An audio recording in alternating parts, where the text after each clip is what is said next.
Attention crew, this is your Captain Caliban speaking. This is a supplemental episode of Enterprising Individuals, where we bring you news and tidbits from the world of Trek, also interviews with special guests, and a few little surprises along the way. It's good. It's good to be speaking to you directly. I'm glad we've got this time together. It's sort of been a while, with things being the way they are in the world right now, and I'm going to guess that you know what I'm talking about. I've kind of stepped back from being an active voice on the show for right now, and I've wanted to let the voices and the ideas and opinions of our show guests be the focus of the show. We've had a great lineup of guests recently, and that's set to continue for the rest of the year as we've gotten deeper and deeper into political and social unrest in the year of our Lord 2020.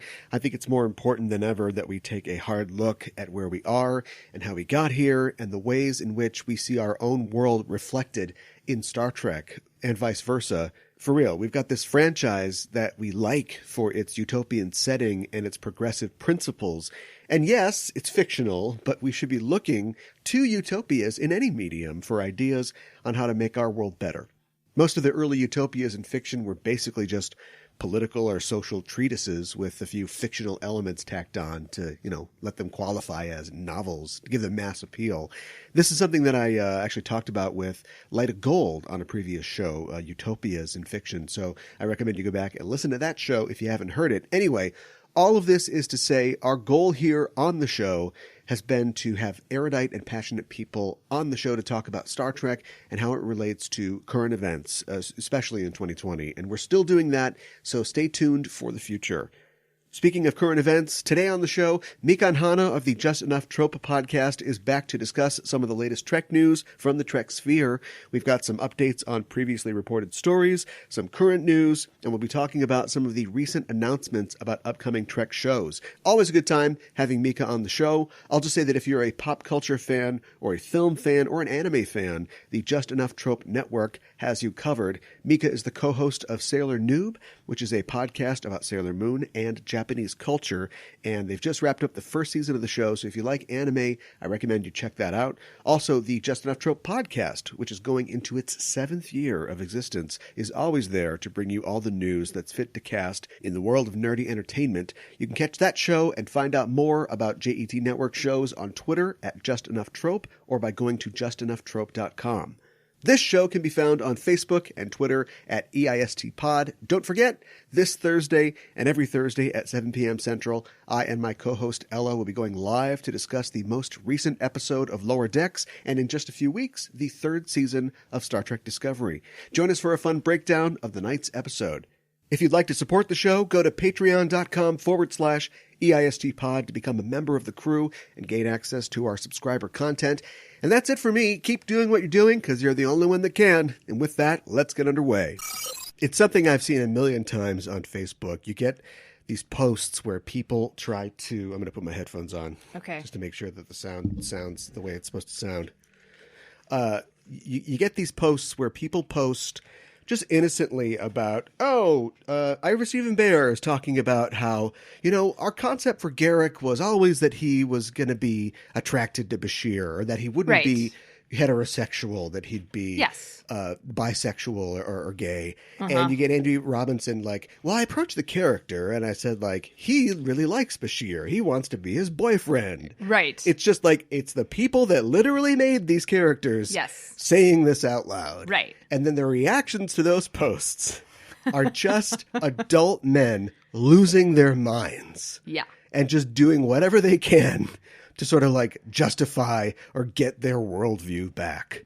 And I don't know why it's so important. It reminds me of this experiment that I heard of, and honestly, I need to look up the name of this experiment because I reference it a lot, where like you take a baby, right? Yes. And the mother's playing with the baby. Yeah, we're having fun. The baby's like, yeah, goo goo gaga, yeah. And then the mom goes like, stone face, like doesn't react to the baby. And like babies can't talk. Newsflash. This is a news show. What? But they can read expressions well. They have to. We all have this ability, but then we learn to talk later. And so the baby sees that the mom isn't reacting. And at first the baby's like, yeah, goo-goo, coming down off that high. Then the baby's like, something's wrong. And the reaction is the baby's like, goo-goo, goo-goo, yeah. It'll get like more excited. Yeah, right. And the mom still, stone face, doesn't react. Yes. And then the baby breaks down. Right. You could do this with dogs, too. Anybody Yeah. who's had a dog, like a big active dog, you're like, yeah, you want to go outside? You want to go outside? And I was like, yeah. And if you stop paying attention to the dog because you're doing something else, or if you just do that same thing, just stare at the dog will be like, yeah, go outside. Go outside. Yeah. And then eventually the dog will be like, okay, bark, what's going on here? Right. I don't know why that reminds me of these people, but there's a million responses about like, I don't think it really matters either way. Or my favorite one was somebody the other day was like, I always saw Garrick as doing whatever needed to be done for the mission. And I'm like, what is it? You think he's going to... Wow. So, like, he would only be Bashir's boyfriend if it was something he had to get done for the mission. The mission is, I'm taking my pants off. I guess we're doing this.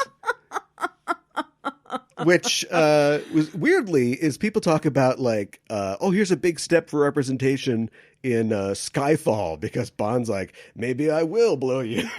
Right. What? I mean, I'm cool with James Bond being bisexual, but I think it's probably more just him. This is a new kind of interrogation. I haven't had this before. Right. They were whacking me on the balls last time. This time, maybe something different. I didn't think that like Bond was like coming out as being bisexual, but no, but maybe they were trying to say that he was a spy who would do whatever it takes, as this one person was trying to say, just like Garrick. Yeah, right. And exactly. I don't understand. I mean, I guess I do understand. I just don't want to. It's depressing to accept that it is. These people, it's very depressing. Have based their worldview so strongly on admiring this guy as long as he is super straight, dude. Because Garrick, we've always seen this guy. He's always throwing brewskis back. He wants to watch space football. We know this about this guy. Right, yeah. right. Super macho Taylor on a space station. No. By day, he's hemming pants. Yeah. And he's cutting lace and he's doing all kinds of stuff. But then he goes home, kicks the dog. And just throws back some space jack. I don't get it. I know. If you want to admire, there are macho characters in Star Trek. Oh, no problem. For sure. But it's just like... Yeah, just look at accept how cool this guy is. Yeah, and also accept that you're not going to double date with him, I guess. Or you could, I suppose. Why are people upset? Just because like they like this character? Because it rhymes with schmomophobic. Yeah. That's what it is. Exactly. That's and all that it can be. Yeah. I mean, I think it's it's not fully Trek's fault, but it's partially Trek's fault because, no gay characters up to this point. I guess you're asking the audience to expect something, and that is that everybody in the future is straight. Right. But, we are taking care of that now. We're actually going to talk about that in a little bit. All right. When we talk about this news. Yes. This Star Trek news that we're here to talk about. Thanks for joining me. You have been on the show previously to talk about news. I have. And don't roll your eyes. I wasn't rolling my eyes. You're like, so many times. And I often ask you, what?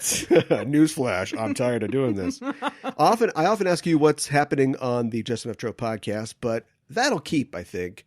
Tell me what's going on Sailor Noob. Ooh, what is going on Sailor Noob? If you don't know, we're in trouble. Well, we are wrapping up just about the first season of episodes. I believe the last episode of season 1. I don't know when this will air. I mean, you don't have to get super technical about it. Okay. Well, we're almost done talking about that. Starting to talk about Sailor Moon R, which is season 2. I don't know if people know. Super what that exciting. Is. They're the season different. If you're not a fan of Sailor Moon, I don't expect you to know this, but the different. We're trying to make you one, but we're doing a bad job. Okay, the different seasons have different names. Yeah, the first season is just Sailor Moon. People can understand Transformers and Transformers Beast Wars. Sure, there's a cartoon for you. It's similar to that, and or Justice League and Justice League Unlimited. Right. Yeah. It's. I would say it's fairly similar. But on the show, you have moved out of Sailor Moon Plain. Sailor Moon Classic. Let's say that instead. Yeah, sounds fancy. And the new Sailor Moon, but everybody hates that. But they have a Max Headroom commercial to try to promote it. Yeah, and then moving into Sailor Moon R, which is like the next chapter of the story. Exactly. Yes. And that is correct. What's cool about the show is, obviously, if you are a Sailor Moon fan, you are going to get some nostalgia vibes off of this. If you are thinking about getting into Sailor Moon, this is a great way to have an annotated watching, essentially, of Sailor Moon. And even if you're like just, an anime fan or you can tolerate it, you get into Japanese culture on the show. And I've learned one of my favorite parts about it, honestly. So much about Japan. Everybody knows Mount Fuji. Sure, yeah. Sushi, right? And vending sake. Machines with panties, and right? Sake. Let's go sake. Yeah.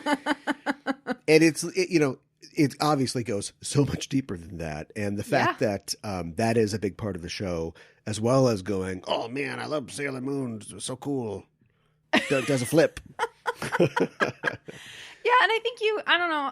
You don't get that with a lot of shows, is what I'm saying.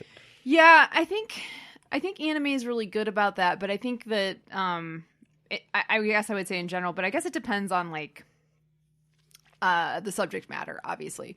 But Sailor Moon does a really good job of that. And the one thing about it I like about it too is I'm learning stuff all the time as well with this show. And they can have something that seems, you're like, I don't know what that is, and then you learn about it and you're like, oh, that's actually really interesting.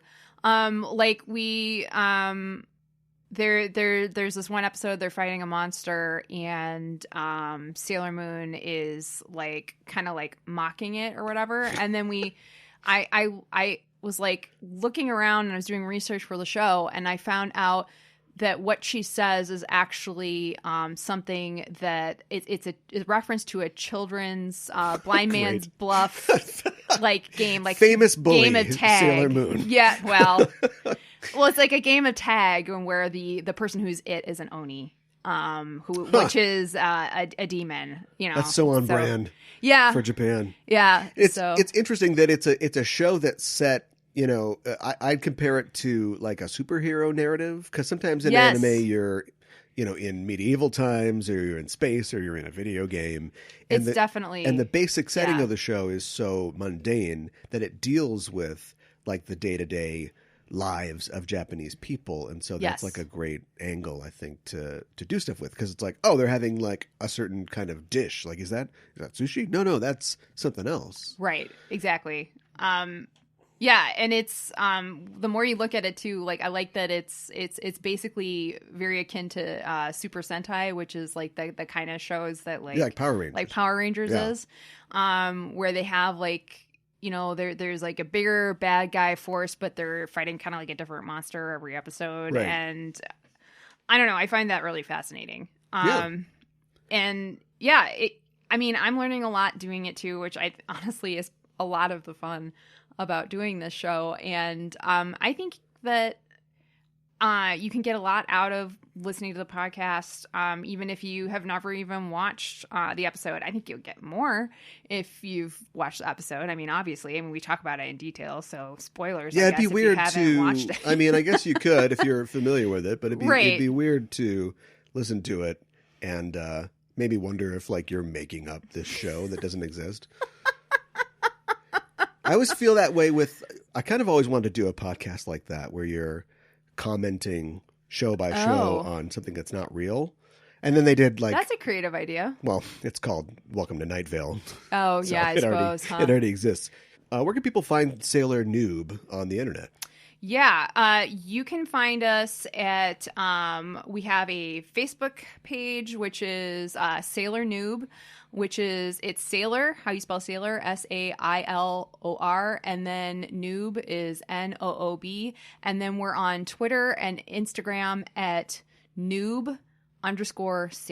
Somebody got to Sailor Noob, huh? They did, dang it!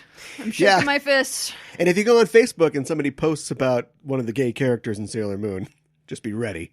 Don't be the guy that goes, oh, I always felt that she just raced cars because, she's cool. She can understand that. No. Okay. No. It's a little in-joke for people who know exactly. Sailor Moon. Yeah. Check that out. Are you watching Star Trek? I am, actually.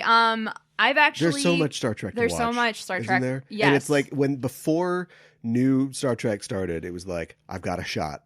It's kind of like when the new prequel, sequel, or whatever, the J.J. Abrams Star Wars films came out. Yes. Up to that point, Star Wars, something that we all loved, probably got too excited about, but you knew you were okay. And then that first episode 7 came out, and it was like, I'm going to die, and there will be more Star Wars films after I go. I know. That's really true. I don't know how to feel about that this will outlive me.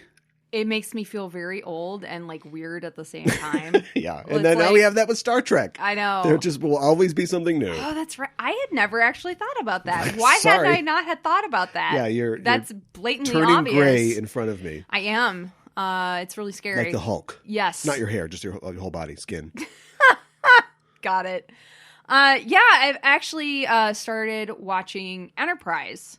And I have never really watched the show before. I've maybe caught like an episode here or there, but I like randomly. But I never really sat down to because like... it's on all the time. Well, okay, it's got to be on like the Space Channel or something, right? Something.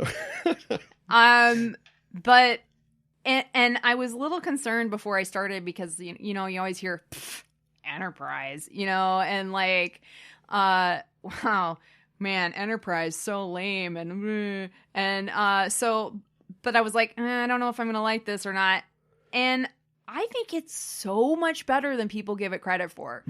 Like, I think it's really entertaining. I think, you know, again, they took how can we take this concept that we're all familiar with, Star Trek, and how can we change it and make it different? Yeah, and. So, you know, I like that it takes place before TOS and before... Don't you mean TOS? TOS. As my British friends say. Right. I don't know why they want to pronounce all their initialisms, but TOS. So let them have it. Little TOS. It sounds fun, I guess. I don't know. Pronounce TNG. Ting. Do it, Limey. Do Ting. it. Ting. Ting. They probably would. Disney. Yeah. An ent. But and I like that it takes place before there's a federation, and that they're kind of more similar, more akin to astronauts in some ways than what we know of as, you know, the older Star Trek or the shows that come chronologically after it. They just get prime rib instead of that ice cream that's, you know, that Troy likes or something. No. Yeah. Yeah. Yes, we did it. We get a Troy character on Enterprise, and they're like, "Oh, what are you having? Hot fudge sundae? Crunch." You know, it's this blocky square freeze dried ice cream. She's like, "Yes, I never met some chocolate I didn't like. Crunch, crunch, crunch, crunch." Perfect. Yeah, I really like Enterprise as I got into it more than I thought I would, and I think part of it is that like frontier spirit that I think they employ well without it being real gee gosh. Yes. But there is gee goshness. There is. And I like that because you've never seen that. Like even in Kirk's day, he's like they're always just doing something like, "Oh, we got to go over here." And then Melvin Belly shows up or whatever and ruins their day. It's just they're used to this, even though they're seeing things every once in a while. They're like, "Oh my God, I've never seen this before." A giant cat, but they're still good at this. And like Enterprise, they're terrible at this, and they don't know and they don't care. And it's not because they're unfeeling. They just figured we're finally out here. This is going to fix everything. And of course, it's not. And then they get into situations where, oh, we really shouldn't have done anything there. Why did we go to the Renfest planet? They don't know anything about cars. Like we could ruin their entire civilization. Right. And then Dean Stockwell shows up and does 9/11 on them and ruins everything. It's also interesting to see. I shouldn't be so flippant about it. How much the show changes when they hit the back 9 episodes. Because at first it is a lot of that, like, oh, I guess exploring is tougher than you think. And then as soon as we get to like episode 15 or 16, it's like, we went to a detainment camp, you know, where Suliban were. And not all Suliban are bad. Also, they're called the Suliban. I mean, that must have been written before, right? I don't get it. What the is... Taliban? It just maybe I'm. Oh, I mean, as a guy, okay, with my I hadn't made that connection with before. my handle. Maybe I should be careful casting bans on people. But it just does seem a little weird, doesn't it? I guess now that you mention it, it does kind of seem a little weird. Yeah. Suliban forces are in Kabul and. Oh boy! Wow. Okay, well, whatever. Never mind then. Well, that's cool. Maybe. It's cool that you're watching Enterprise. We'll have to have you on maybe to talk about it. Yeah, that'd be great. Rehabilitate it. I think it shows how, obviously it didn't do well for a lot of reasons. Yeah. I don't think it's just, sure, a lot of people weren't watching, but TV was just changing. I mean, it's still changing now, but it was really changing at that point. And so I don't think people... Why do you think it didn't do so well? We're talking about it right now. I know. I'm curious what your opinion is, though. I think that home theater got really good. Also, lots of channels. Yeah. Cable expanded a lot. Right. Digital TV started to come in. You could Netflix, the discs, you could do that. DVD. That's true. And I don't know exactly when Blu-ray came out, but so like you could just do a lot more at home. Like you could just throw in that's true. a movie that you liked because you heard that Star Trek show wasn't good. And so I think people were spoiled for choice. And so I think a lot of that went into it. But the continuing negative opinion of the show, I think, shows you the dark side of fandom, because if people say it's bad, then you won't bother with it, whether or not it was bad. And I think we're seeing that again now with a lot of the new shows. And also, Garrick is super straight, by the way. It's way better than people say it is. So I say give it a try. Check it out. I think you might be pleasantly surprised. Unless you take umbrage with a lot of the backwards, atavistic sort of attitudes on the show, which, I don't know, maybe we won't get into right now. That's kind of the dark side of Enterprise. Some of it, not all of it, ages well. Let me just put it that way. Yeah. Without really getting into it. Like, what if Berman was like, all the other writers and producers were the filters to Berman, and then once he's actually running for the show, it's like, oh, okay, all right, well. It almost seems like maybe that, this should only go 4 seasons. Yeah, I know. Hey, watch it. It's great. Actually, watch it so you can participate in the discussion. There you go. Because up to this point, if I ever said it was bad, I really didn't know what I was talking about. It was the half a dozen episodes that I'd probably watched before. So sure, yeah. Watch it so you can talk about it. That's what I say. I think that's fantastic. Well, let's talk about some news. I've actually got an old story with an update. Oh, okay. I don't know if we had talked about this together, but I had talked about this definitely before on the show. It is the case of Anis Abdin versus CBS, where this video game designer was creating a game called Tardigrade. And it's about flying through the universe faster than light with a tardigrade and a blue tardigrade. So I am not a lawyer or a judge, but I look at it and I go, there's something there. There might be something there. I don't know. Right. I don't know. Right. This is another thing where, just to bring social media into every story, where if you post about this on social media, watch people go insane. Great. It's impossible for them to, if you look at, I have a podcast called Backtrekking, where we literally go through and show you what inspired every episode that we talk about. Mm-hmm. Sometimes we're just going, doesn't this feel like a submarine movie? Okay, fine. Like we did Batman once. Right. Just because somebody said, the episode was called In the Pale Moonlight. Mm-hmm. Now, should Warner Brothers and Bob Kane come up and be like, excuse me, Michael Pillar, I need to talk to you. Yeah, probably not. He might have been dead by then. I don't know. That's for courts to decide. Right. So when a guy's making a game, and he had been working on it and posting about it since 2014, and in 2017 he sees a show where a blue tardigrade is flying faster than light, I think he did what he should have done. Probably. Now, it's up to the courts, I guess, and the courts have ruled now several times that he does not have a case. Recently, the U.S. Court of Appeals for the Second Circuit affirmed the district court decision that he did not have a case, basically. This was all in like the pre-argument phase. Okay. And it's rough, right? Because a tardigrade is a real creature. That's true. So I don't know how you really do a copyright on that. Now, they chose to make it blue. And fly through space. And fly through space. See, but so Star Trek. Obviously, being the subversive person that I am, Yeah. I'm bringing this up because I'm saying that, like, how is this guy ever going to beat Viacom CBS? The big, huge, company. And I guess I won't get all the way into it. There's actually a really detailed article that I'm not going to read for this story, but it's on the National Law Review about this case.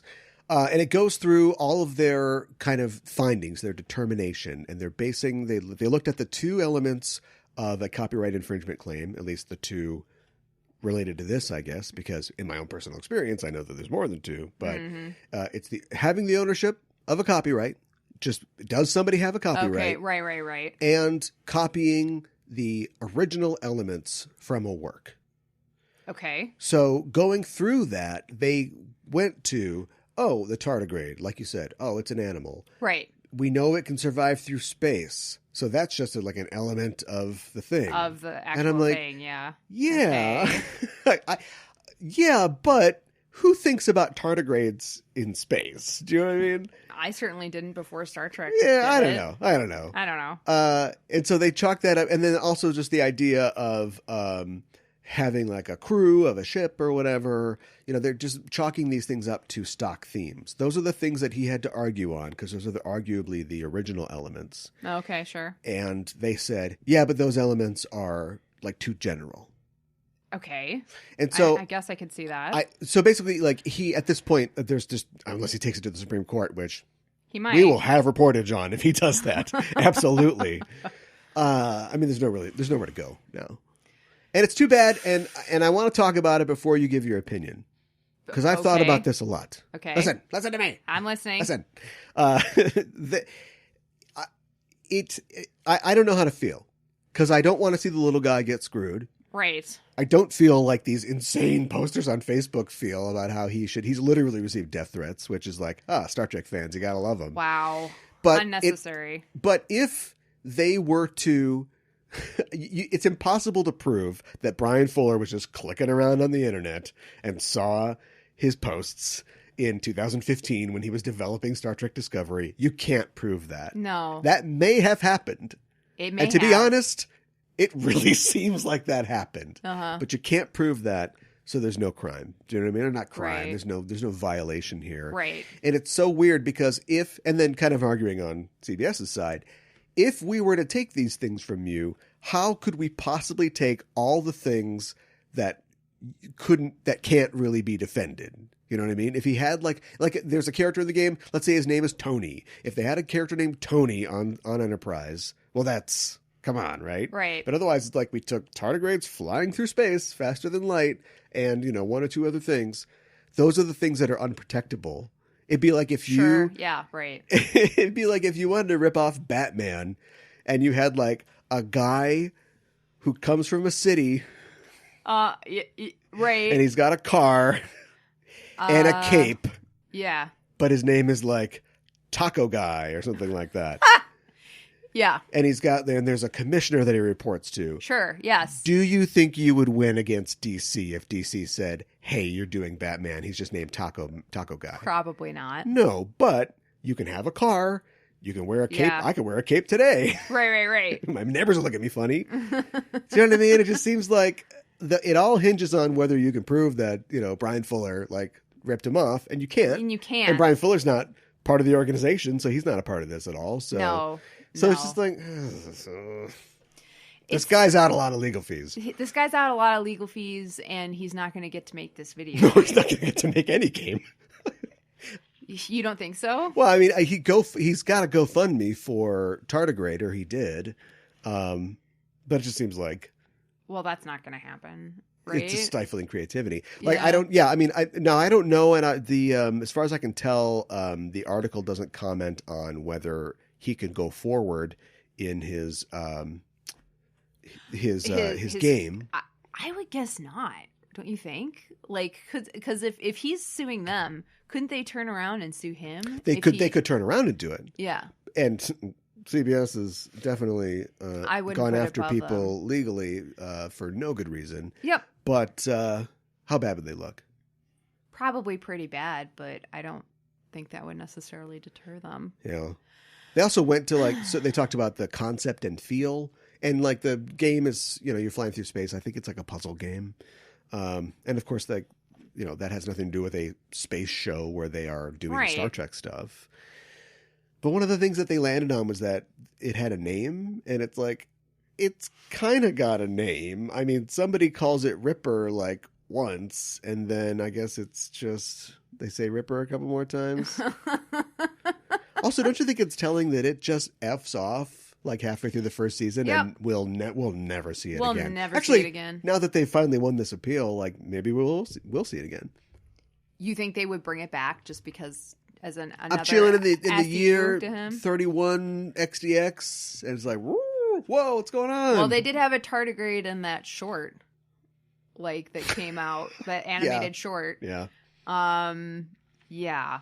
I don't know. I mean, this is incredibly frustrating for the game designer, and I understand why they're frustrated, and it's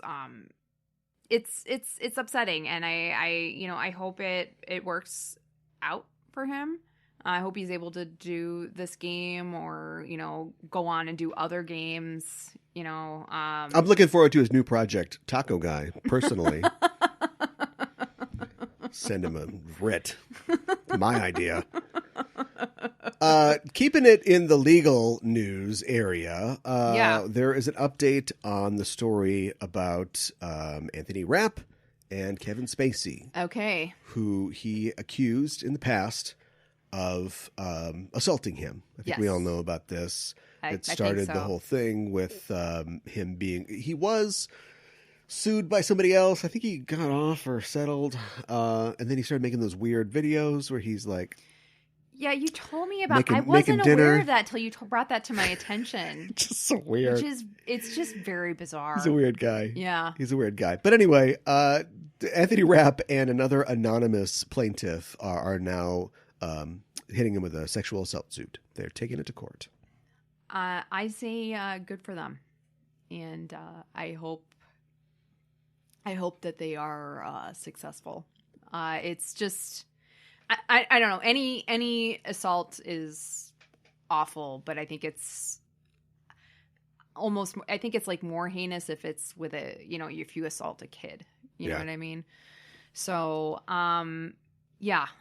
He obviously feels very strongly about it. I mean, I think we knew that before, but... Rapp? Yeah, Rapp. Yeah. So... Kevin Spacey, he used that as his excuse to come out as being gay. Because...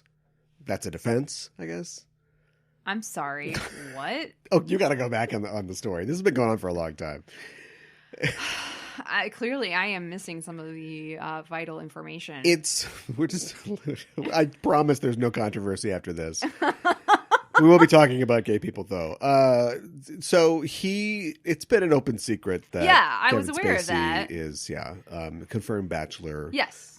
For his whole life. Yes. His response to the original complaint in 2017, I think, when Rapp basically said this, like he didn't file a suit, but he posted on Twitter, was that I don't remember this at all, but like I'm just trying to live my life as a gay man or whatever, and he basically like confirmed he's gay, he which is out. Like it's a weird way to cool do story, it. bro. But what about this thing that I said happened? Yeah, I don't. What? So we'll see. Oh my goodness! I realize that I bring you on this show, and there's nothing to give your opinion about. I'm just ambushing you with these horrible stories. And your audio is just... How dare you? Like there's just... Yeah, I get it. But I'm just trying to keep the people informed. No, I get it. I think it's good that Rapp is doing this. Yeah. I'm sure it will be a further continuing story. He's definitely the most highest profile person to do this as well. I believe that because there was like 2 other suits, and one was... we don't know because the victim didn't take the stand. Oh, okay. So that was thrown out. And the other one was like a settlement with NDA or whatever. Like you get the money, you don't talk. So yeah. So like this, So this is Anthony Rapp is going into this, and he's gonna have time. Yeah. Because I don't know when we're gonna see Discovery season 4. Let's talk about Wow. Discovery by way of Star Trek Day. Oh, yeah. Remember Star Trek Day? Yes. Yeah, September the 8th was Star Trek Day. Yes. And there was Happy still birthday, available. Star Trek. Yeah, happy birthday, Star Trek. Still available on YouTube, a bevy of panels speaking with creators and many, many, many of the stars of the shows. They really pulled a lot of people together. It was really cool and impressive. And we were expecting, give me that Star Trek news. Yes. I can't wait to report on this. I'm going to get Mikanhana in there. Yeah. Star Trek Day comes, no news. We got a Disco Season 3 trailer. Yes. Which we'll talk about right now. And we got a Lower Decks, second half of the season trailer.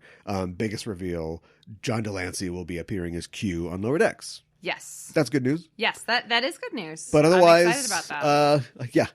no news. That was it. This is a company. What? That has What? a Nickelodeon show in the works. It's got, I guess, a Section 31 show in the works. Yes. It's got a MIA Star Trek 4, which we have some news about. So it's like, say something. No. I know. What I don't the know if they're heck? waiting for STLV, which is in December still. We'll see. Oh, boy. Well, Really? Yeah, we'll see. Really? We'll see. But anyway, let's talk about that Disco Season 3 trailer. What'd you think? I think it looks cool. We get to see a little bit more of the narrative, a little bit more of our characters, but I don't know that it really tells us a whole lot. Yeah, We know they're in the future, the far future, and we know they have a cat. Yes, and I think and new badges. I don't remember if we found out this previously, but it sounds like the Federation isn't what it was. No, and that's one of the things that we kind of knew previously. Okay, right? So I couldn't remember if we knew that before or not. So I'm not really sure what else. We saw a little bit more of some of the new characters, I guess. Yeah. Right? I think that's the biggest thing that we saw from this. So, cool. I don't know. It's just hard for me to gauge, okay, we're in the future now, so what does that mean? I think a big part of the trailer was well, the Federation isn't what it was, you have no power here, and so how do you do you kind of create a new Federation? Do you steer the Federation in a new direction? That will be the action of the show. Yeah. Okay. Well, I don't know. I guess I don't know what they've got done. Do you know what I mean? I think at this point you don't want to give away too much, but also what do you even have to show? Oh, you think they're still working on the special effects? No, well, actually, you know what? Because what they were waiting for was the music, right? So the special effects might be all done. Everything, they might all be edited and just ready for music, and then we're good to go. But I feel similar to the way that you feel, because I feel like we basically confirmed what they had already, I think, kind of intimated to us, that this would be, them going to the future where the things are different. The Federation has fallen off. Right. And they would be instrumental in helping them find their way or whatever. Yes. And yeah, that's what it is. Yes. And cats, Maine Coons, still exist 1,000 years from now. Do we know what the cat's name is? Please tell me it's not Spot. Grudge. What? I don't. Okay, I don't. I have no idea what that could even mean. Do you have any guesses? Is that a reference to something, or? Gosh, what? I think everybody in the future has very simplistic names. Okay. or that express something, because Kraft was the name of the guy in Calypso. Yes. Remember that? Yes, I do remember that. Yeah. All of our names are nouns, basically. Okay. All All right. It just seems surprising, like when you came from the past and you go to the future, that would be your naming convention. But okay. Well, no, because what they're doing is Grudge is, and then Book is the new character, right? David Ayala's character. Oh, okay. So it's like, all right. Okay, they've gone so far backwards that they're returning to like an earlier time. So instead of like McGillicuddy, it's like I'm Book, I'm Plate, I'm Cup. Wow. Cup. Okay. All right. From Transformers. Yes, I remember Cup from Transformers. I think that's what it is. And like that, okay. I don't like that.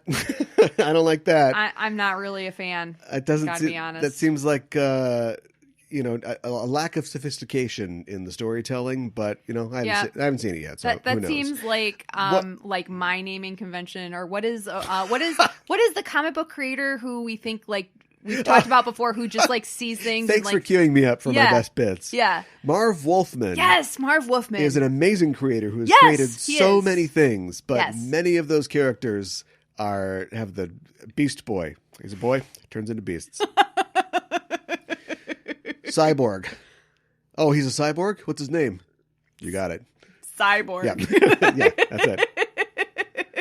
So it just seems like they're taking a page out of his book, but yeah.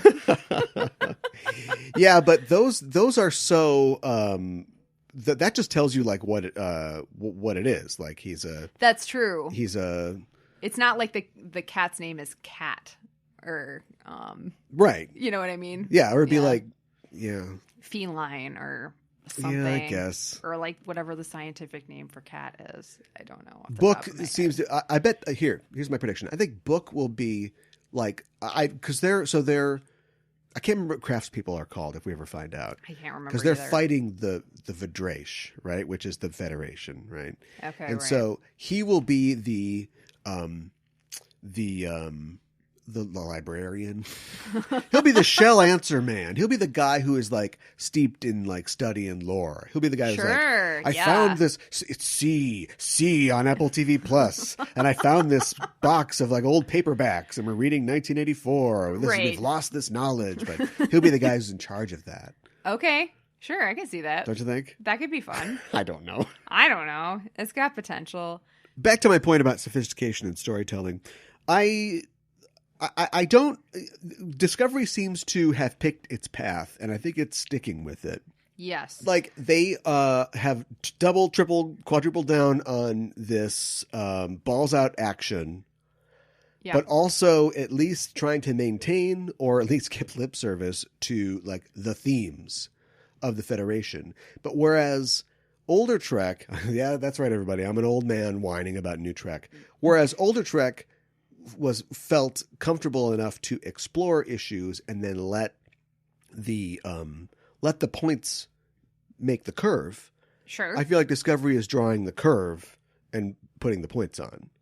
I understand what you're saying. Yeah. So like we have a thing where Riker, for instance, is famous ladies' man, the Scourge of Alaska, and falls in love with a character who has a non-binary gender. Yes. And then people are like, "Oh, this is a new frontier for Commander Riker." I don't know, but I know that everybody is cool with it. Mm-hmm. We now know that about the Enterprise, except for the political aspects, and it's a very complicated situation. But everybody's like, "Oh, okay, cool." Like nobody's like, "Whoa, what?" And that's all fine. And so we've got like this world, and every week they're doing something and they're pushing boundaries, and this guy's doing that. And then Captain Picard dates somebody and decides like, I don't think I can date anybody anymore. I'm not going to be the guy that dates people. And he doesn't date anybody ever again until the movies. Right. It's exploring these things, and it is establishing itself as a show that explores these things. And then it leaves that good feeling in our mind about the Federation, about Star Trek. Discovery's just going, we got to be Star Trek. We're Star Trek. Right. First season, every other line was, we are Starfleet. We don't lie. That famous person that you guys don't even know about yet, Wesley Crusher will be his catchphrase. Yeah, right. And then the second season, there's a lot going on. And then the third season used to be like, we got to get things back to the way that they're supposed to be. We got to make the Federation great again. That's kind of complicated things. Wow. Strike that. No, strike that. But that it's just right like, now. we got to fix things because apparently, and we don't know what they're doing, but like this isn't what they're supposed to do. Yeah. I So that, Yes. but also big explosions, like the biggest explosions. Yeah, I mean, it seems like for whatever reason we're taking a page out of the Abrams movies or the films that like. Are we? I feel like we are. I don't think those movies were about anything, were they? Well, I mean, What were they about? like the big explosions, the like overall look. You know, I take that back. When did explosions become code for something that's bad and unsophisticated? Explosions are awesome. I'm pro explosion. Yeah, probably fictional explosions. Okay, all right, yes, fictional explosions. Although I knew an explosion in college, and he was pretty cool. Michael Bay? I don't know. Like, you know? I mean, Christopher Nolan blows things up, and people think that he's like the smartest filmmaker ever. Spoiler, he is not. But he blows things up. That's fine. Yeah. But he's like nobody gives him a hard time. Michael Bay. Yeah. Let's not interrogate that too much. Okay. All right. All right. So anyway, Discovery season 3 looks pretty slick. Looks like all systems normal going forward there. We'll talk more about that, of course, when it comes out on the 11th week of 23 weeks of Trek. Oh my goodness. We'll be covering that on Discoverage Thursday night, 7 p.m. when it comes out on the 15th. So join us then if you like hearing people talk live about Star Trek. Mm-hmm. Discovery. What else is going on? Oh, okay. This is a great story. I'm glad we're talking about this. And this is actually older. This was before Star Trek Day, but I wanted to make sure we talked about it on this show. The 3rd season of Discovery, and I'm not sure that we saw much of these characters in the trailer, but you can see more of them online. They're introducing 2 new characters to the 3rd season of Discovery. Yes. And it will be the first ever non-binary and trans characters in Star Trek. Yeah. And really best cool. part, those characters are played by a non-binary person and a trans person. I know. That is the best part. That wasn't so tough, was it? No. I don't know why that's so difficult. I don't know why that's so difficult either. This is fantastic. And before you say, I think the Trills are an exception, right? Or are they? I don't know. But the headline they're running with is, this is the first non-binary character. Would you say a Trill is non-binary? I think a joined Trill. I think some people might debate that, yes. Well, let's not have that debate here. Yeah. But I'm open to... I agree with both sides. Blue Del Barrio will be appearing as Adira, who is described as highly intelligent and has a self-assurance well beyond their years, and will join the crew of the Discovery. And then speaking of Trills... Yes. We can get into this now. Yeah. Ian Alexander will play Gray, who is a Trill, but as far as I know, is not... a joined Trill. At least we haven't heard anything about that. Okay, sure. Yeah, very cool. I've heard that the Trills are going to feature pretty largely in Discovery season 3. Weird. Yeah. I think we've talked about this on the show. I hope that maybe they're going to do this. Hello, CBS, if you're listening and stealing all my ideas. But like, Trill are scary. Trills scare me. Why? Because they are essentially immortal, right? And in their own, I see what you're saying. In their own society, you've got a thing where there's a Trill council or whatever. They choose there's a whole underclass of people. There's literally a 99%. No, that you're services a 1%. Right. And those 1% aren't just rich and are jerks and then they die. They live on by passing themselves through other people's bodies. Right. And so those that are lucky enough to get joined. Are they allowed to hold political office? Are they allowed to own everything like Jeff Bezos? Like, there is a creepy, unexplored, social structure. That's a very good point. In the Trill society. Yeah. Now, whether these characters are in the future, the far future, and the Trills are still around and we're exploring it then or not, I don't know. But it would be, I think, an interesting choice for them to actually explore that. And we've seen like unjoined Trill in Star Trek before, but we haven't largely followed anybody who was unjoined, because Dax, who is the biggest Trill character so far, was joined. So plus it's kind of like remember What? Honestly, I think maybe some people come to the show for my old stale references, so I'm going to keep making them. Okay. But way back in the day, there was a Marvel comic that was also made into a toy called Team America. Now that must have lapsed, because I feel like because of the South Park movie, but like. And they were a stunt squad, but they would like solve crimes on the side. And it was a way to very, very late in the game to try to get in a little piece of that motorcycle fad that was throughout the 70s that was started with stuff like Easy Rider. Okay. And then a lot of characters were like, you know, had motorcycles or were out there just on the road. Then came Bronson, that sort of thing. Right. They were called Team America. And then because it was a Marvel Comics property, Cap rides a motorcycle. So sometimes Captain America would like join up with them. Right? Okay, yeah. So I'm thinking about the best parts of Team America is when they're doing some crazy stunt to stop the child traffickers or whatever it was, right? Yeah. When they get off those motorcycles, they're just a bunch of guys with stars and stripes on their helmets, right? Yeah, right. That's the thing with Trill. You can do a story about an unjoined Trill, but why? It's not... They're interesting when they... have all these experiences and they know core and they're just getting their Trill. And so they're all messed up and they're trying to do their job, but they're still integrating their personality. Right. An unjoined Trill is just another random Starfleet officer, right? I guess. Or is part of a shadowy cabal that is keeping the 99% of Trill down. Oh my gosh. Or is the guy who's tending the hot tubs in the cave where the little Trills are. Yeah. I don't envy that job. So it's not... I mean, can you make it interesting if you... Oh, no, I mean, you can make anything interesting. I'm just saying, up to this point, I don't think we've really seen that for those reasons. I mean, like, if somebody is, like, they really, really, really want to be joined. Yeah, but it looks bad. Like, and then they take over DS9. Yeah, I know. And they own a building in Gremlins 2. Clamp. So, anyway, rewinding back to the beginning of the story, welcome to Ian and Blue, and look forward to seeing more of them on the show. Absolutely. All right, here's the news that I really have wanted to talk about. Okay, go for it. We had a real shock in 2020. Otherwise, going great. This year is perfect. But we heard that Noah Hawley's Star Trek feature film, the proposed Star Trek 4, has been put on the back burner.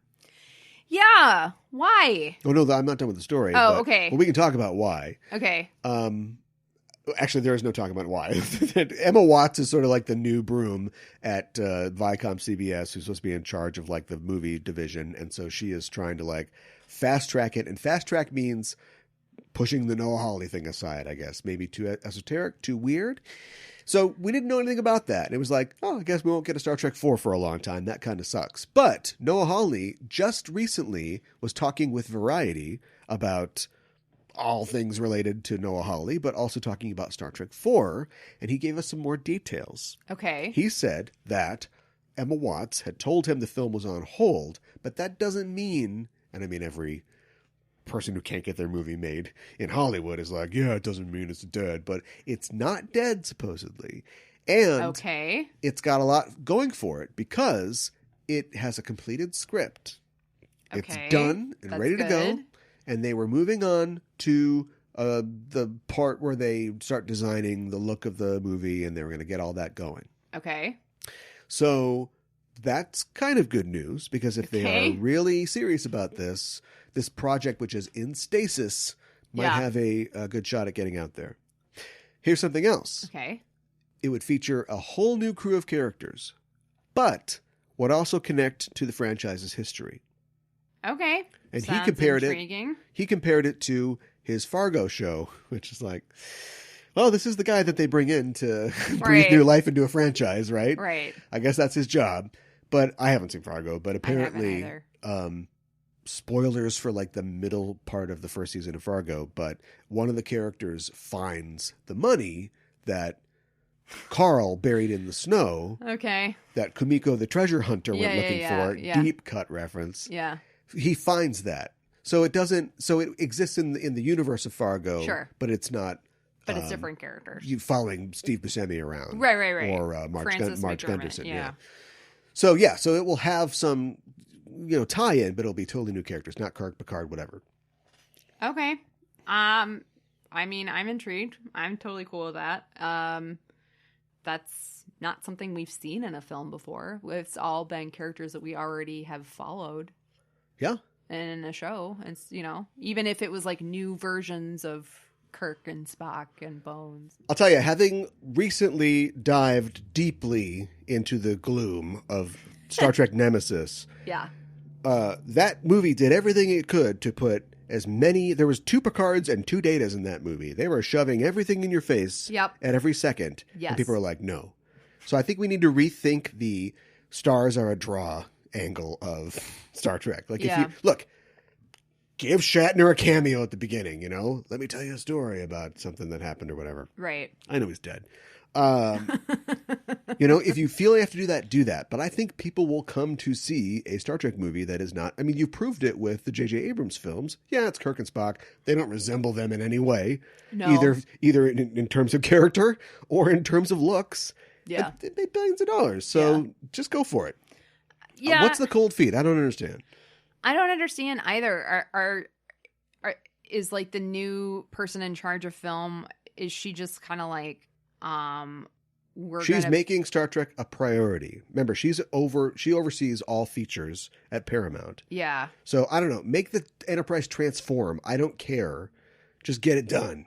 So she's making it a priority by putting it on stasis? We have arrived at Cybertron. Yeah, right. Do a crossover. I don't care. Right. Let's just make this happen already. Yeah. That sounds terrible. Don't do what I just said. The Enterprise transforms. Yeah, that's what I want. Yeah. The Unicron is back. Oh no. So we have to beam down to the planet. The planet or the giant man who's with the horns. Was he a moon or a planet? They seem to I feel like everybody called him a planet. I don't know. He can eat a moon. Yes. But when he eats he eats the little alien planet at the beginning, he's bigger than the planet, more or less, right? I think so.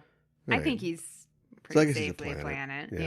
Yeah. Maybe he changes size because a lot of the Transformers do that. Megatron, 20-foot tall robot, becomes a Luger, a 9mm Luger. Well, yeah, that's true. that is sized for Starscream's hand, I guess. They are totally straight, by the way. Speaking of CBS corporate, here's a little weird story. So Viacom CBS has been making a lot of moves. One of those moves is becoming Viacom CBS. Uh-huh. We reported, I think the last time you were on, and I haven't heard anything about this since, but they bought 49% of the ownership in the Miramax catalog. Oh, yeah. So Yep. wow. I do remember that. Guys, I think a lot of the fact that they were even in the running for that tells me nobody wanted that, right? Yeah. I mean, it's pretty much. I can't even Goodwill Hunting. I can't even name all the films that were produced by Miramax. So many Oscars, so much box office, all now tainted and stinky, right? Yeah, right. And the fact that Paramount's like, I'll take it.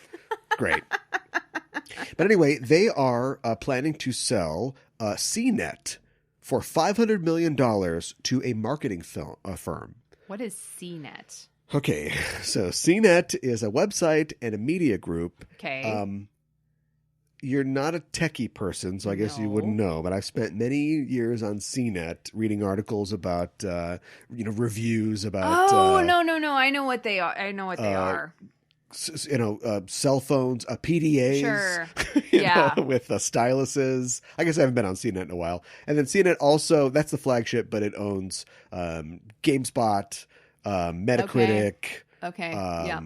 TV Guide. A lot of big ones. A cooking thing that I don't know because I don't go to cooking sites. But so they're, it's a group. And they're going to sell it to this marketing group. Why are they selling it? They need the money. Okay. Maybe you shouldn't have bought 49% in Miramax. We've all been there. We've all bought some large share of Miramax and then just looked around with our buyer's guilt. Been like, maybe I can sell this TV. I know. I don't need. Wow. Okay. All right. I mean, they're just cleaning house, I guess. We reported on this maybe when you were on the show before. I keep asking that. It doesn't matter. We talked about this on an earlier episode about them trying to get rid of Simon & Schuster. Yes. And I don't think that we have closed anything yet. I'm not sure there's any major buyers yet. But the fact that it's like you're buying things nobody wants, you own stuff nobody wants. This is a bad situation. It's a really bad situation. Maybe if you made a Star Trek movie and made a lot of money, how much would it take to get J.J. Abrams back? I don't know that it would be an substantial amount. Is he up? Is his stock up or down after the whatever the last one was called? The last Star Wars film? Really hard to say, honestly, because I think people saw the second one and were like, I don't really like that. And then they saw the third one and were like, that wasn't much better. I wouldn't have brought the second one into the conversation because I'm so tired of talking about the second one. But I think they pulled something off. They managed to unite sexists and just regular people. Because everybody hated The Rise of Skywalker. I think everybody did. Yeah. Except, I thought it was fine. I think the last one I thought it was okay. Yeah. What'd you think? Okay. Let's cross the streams. What'd you think? I don't know. I didn't really like it that much. It was all right. I didn't care because at that point, Force Awakens is like, okay, you remade Star Wars with more money. That was pretty good. Yes. And The Last Jedi is like, all right, this needs another half. I don't know how I feel about this, but you're going to have to make the third one the answer to the second one, right? Because we set all this stuff up. All right, I'm with you. Where's that going to go? Yeah. But people didn't like it, or some people didn't like it, and so the third one is completely disconnected from the rest. And at that point where it's like I've lost all hope, and it's like just entertain me for 2.5 hours. I thought it was entertaining. Parts were better than others. Okay. You didn't like when she healed the snake? Not really. Let's look up that snake on Wikipedia. I know he's got a Wikipedia article. Oh, I'm sure he does. I bet he's got a name. I'm sure he does. Hopefully it isn't Grudge. But yeah, no, I don't know. No, it's Hiss or something. Yeah, like that. right. It's contemplative. I don't know.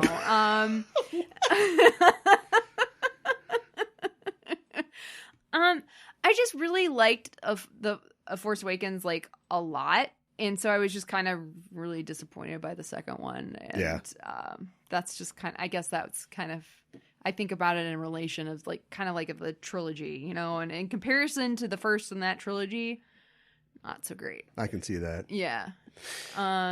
Yeah, well, they're taking a break. Yeah. Only not. They're totally going to just double down, right? And just I've lost track of who's all is working on a Star Wars movie now. I feel like there's multiple in the works. So yeah. Well, let's get back to Star Trek and talk about our final story here. The Television Critics Association recently bestowed the Heritage Award on Gene Roddenberry. Okay. Posthumously, obviously. Right. For the creation of the original Star Trek, but also by extension the franchise. The franchise. Yes. Okay. What is the Heritage Award? I mean, it sounds cool. So the TCA holds their TCA awards every year. Okay. They're critics. Should they give out awards? They should all be. And Fair the winner question. is Christopher Nolan for Tenet, who is not really as smart as people say he is, but that's fine.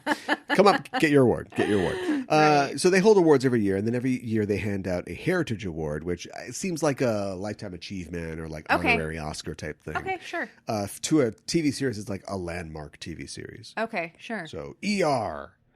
Wow. Hey, ER is a landmark series. Yeah, but apparently Star Trek had not received one up to this point. That's surprising. It is surprising. Okay. But, right. It's back on TV now, so I guess back in people's minds, I guess. Yeah. Yeah. Okay. Which is good news for Rod Roddenberry, who accepted the award by Skype, basically, because we all have to do things by Skype. That's kind of what you have to do right now. Yeah, great. Did they send the award to him like ahead of time, so he's like in front of the Skype call and being like, "Thank you for this award that I accept on behalf of my father." Blah blah blah. Everything you said, but no award. Oh, okay. All right, that's okay then. I'll imagine it in my head. You just put an award in a box. Right. Right? Yeah. Just mail it to somebody. I know, right? Yeah, exactly. I bet MASH got an award.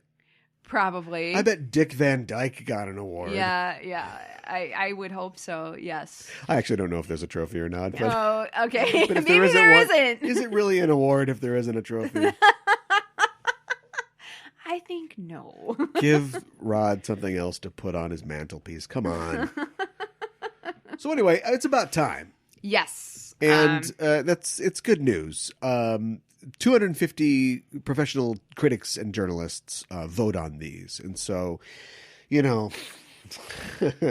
talk on Just Enough Trope a lot about who hands out these Oscars and why. Right. But I don't know. I trust 250 jerks to vote on what's good and what's bad, right? They're all being super critical anyway, right? Right, that's so true. If they can all agree, yeah, Star Trek's pretty good. I like Star Trek. Yeah, right. If that's what really motivates it. But. Yes, specifically it was cited for its progressiveness and also featuring an African American in a significant leading role. Awesome. Yeah, very cool. And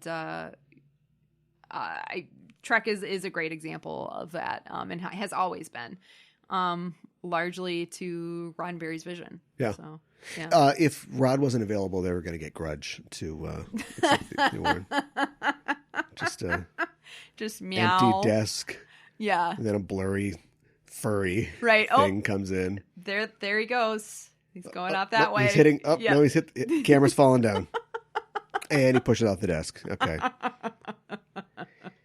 Well, thanks for joining me once again to talk about the news. Tell people where they can find all your properties online. Yes. You can find our shows at justenougghtrope.com. And Sailor Noob is Sailor Noob on Facebook and at noob_sailor on Twitter and Instagram. And Tacoguy is coming out before Christmas, right? Yes. Okay, so people should keep an eye out for that. Yeah.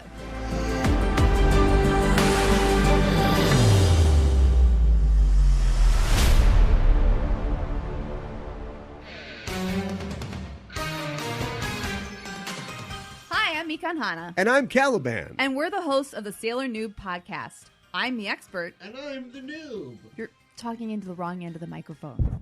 Aye, aye. Okay. Every week we watch a new episode of Sailor Moon and learn about monsters, fashion, food, culture, and of course, the sailor warrior of love and justice, Sailor Moon. All right, now, what is her rank? Is she an admiral or a rear admiral? Okay, shh. The ad's almost over. We're a couple of magical people, and every week we Moon Prism Power make up a new episode. Ready or midships, steady as she goes. Please stop that.